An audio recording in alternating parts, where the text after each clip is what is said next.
रक्षावृतेषु सुरभिर्विपालयन्तम्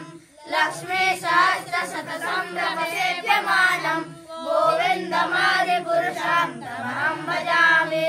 वेणुं वरन्तमरविन्ददलायताक्षं वरहावतं समसितं बुधसुन्दराङ्गं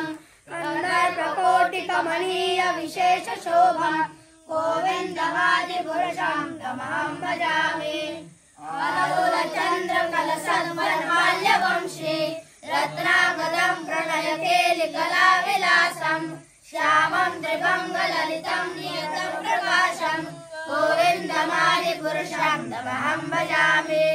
अङ्गानि यस्य सकलेन्द्रियवृत्तिमन्ति पश्यन्ति पान्ति कलयन्ति चिरं गजन्ति आनन्दचिन्मयसदुज्ज्वलविग्रहस्य